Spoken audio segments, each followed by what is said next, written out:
When I was 10, I wanted to take apart my mom's Underwood typewriter. It was really pretty. Different kinds of materials, shiny black paint and chrome and nickel-plated parts. It looked very organic, and I just wanted to see what was inside of it. I finally got a chance to take one apart when I was in my 20s, and I decided that, I'd try to make something out of it.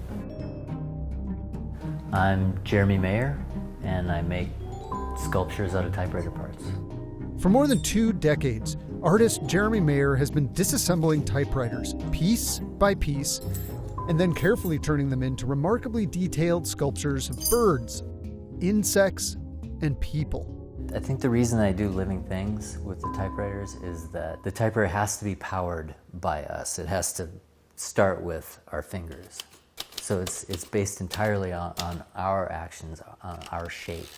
The designs of the components match a lot of different things in nature. I mean, I just saw that the first time I opened one up and spread it out. It all looks like pieces of plants or cell structure or feathers. It didn't make any sense to do anything else with it. I think the best path for a machine to take, path of entropy, is for it to turn back into something that inspired it in the first place. Where most might see a broken and outdated machine, Mayer sees fingers and faces and more. That's a wing. It's by itself, it's an individual feather. But what this is a typewriter. It's a type bar. It actually has the letters on it, and it hits the rubber platen and transfers the letters onto the paper. It's a raven. The torso is it's the back of Royal typewriters. You can see here, Royal. This is a bell. These are mainsprings that allow the carriage to come back after you push it. Mayer makes his pieces within a strict set of creative rules. The first, only typewriter pieces to make the sculptures. I had completely disassembled the typewriter down to its most basic components. It all looked like an erector set or Legos or some kind of puzzle. So I figured that I'd just do the hardest possible thing, and that was just assemble it as it was. The second, as little modification to the parts as possible. I used to alter pieces more. So the rule that I wouldn't alter or drill or screw or cut kind of came later. I'm still working around that one. Like if I do any of those things, you can't see it. The third, the only way to assemble the sculptures is by using original typewriter parts, wires, bolts, and nuts. No tape, no glue, no welding. If I didn't have these rules, I think you'd see that. You'd be able to see that I didn't spend enough time. I could just weld this stuff together, and you would look at that and you'd say, well, it made it to this certain shape. But for me, that's not enough. The interconnectedness of the parts is interesting to me. And the more rules I have on it, the more surprised I am by the outcome. Mayer's rules mean that constructing a sculpture can take a lot of time. The raven, it took about a month to do it. From typewriter to sculpture, the way I get there is, first, obviously, I got to get the typewriters. I have friends who repair them, who give me their broken ones. Sometimes people will text me a picture of a typewriter and say, hey, this is $50. And I say, yeah, talk them down to 20. I'll take it. And when I have time, I take them apart. Or if I need them, if I need a specific component, I'll take it apart. Then I have to take those pieces, organize them. Mayer keeps the little bits loosely organized around his studio. Lots of keys, like tons and tons of keys. And then I just keep everything labeled, but eventually it all winds up on the floor. Once it hits the floor, then I need to keep it organized. When it's on the floor, it's next to things it's related to, so I have ideas about what I want to do with it next. When I start to assemble, if I have a formula, I start to use it. If not, then I spend a bunch of time playing around, trying to figure out how the thing can hold its own weight. Like this raven's got to stand on its own feet. So that took a while to figure out, how to balance this whole thing. So there's a lot of assembly and then disassembly and then reassembly over and over again.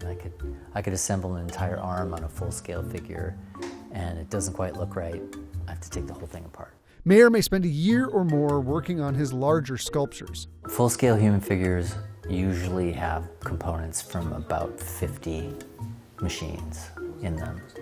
These are the little bars that the type bars rest on. When you hit the key, the type bar comes up, and when it falls back down, it rests on this curved thing. And each one of these is from one Smith Corona typewriter. I had to collect that same typewriter for about probably 6 years before I could even make those ribs. And Mayer's rules can lead to incredible frustration.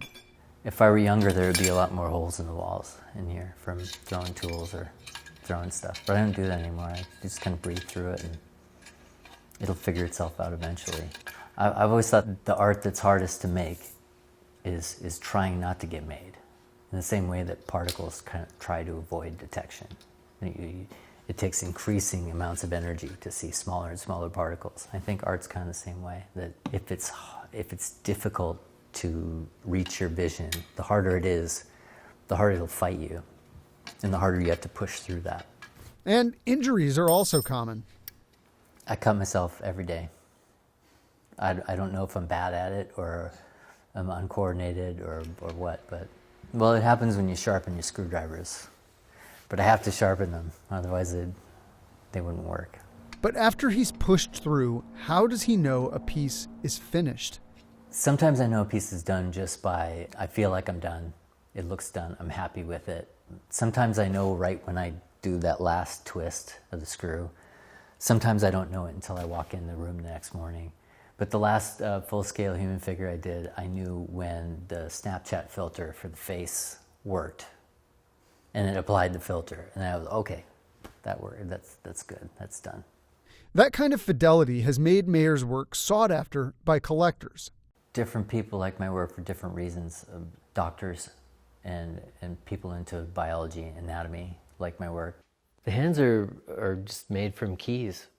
They're just like the hand. They're a mirror image of the physical process of what your fingers do. I think when they're anatomically accurate, it's a good base for a personality. Like that bird, it's definitely just a raven, but if you just cut it out of the corner of your eye, you'd be waiting for it to do something. You'd be waiting for it to jump. It has a presence there. When I do the anatomy accurately, then that's a good base for creating a personality for the piece over the top of it. Many of his patrons also work in tech, which might seem odd at first because, after all, their industry essentially killed the typewriter. I think it has something to do with the keyboard, but it's also, I think, for tech people, a way to look backward and say, here's something we've kept. This is part of the seed of this good idea that we have about moving forward. One might expect after more than 20 years of working with typewriters that Mayer would be an excellent typist with a love of the analog writing style. No, I'm a terrible typist. I hate typing on typewriters. I'd rather write if I'm going to write somebody a letter. And though Mayer's work is entirely typewriter-based, he is not precious about the old machines. Another reason people are interested in the typewriter, like I'll tell them I take apart typewriters and they go, oh, I don't know how I feel about that. Like there's this sorrow, we don't feel bad for the machine. We feel bad for us. We feel bad for something that we say, oh, we shouldn't destroy that yet because we don't know what we're missing. I kind of do know we're missing. That's the point of doing this, is that, oh, I want to keep this, I want to throw this away, this is junk. This was a terrible typewriter. It shouldn't even be used anymore. This one's really nice, this one's beautiful, or this one works really well. I decided that I'm the person that gets to do that in this context. And while he doesn't enjoy typing, Mayer hasn't lost interest in finding feathers and faces among the space bars and ribbons of the old machines. The only reason I can think of that I keep working with this stuff is that it doesn't get boring. It's still interesting to me.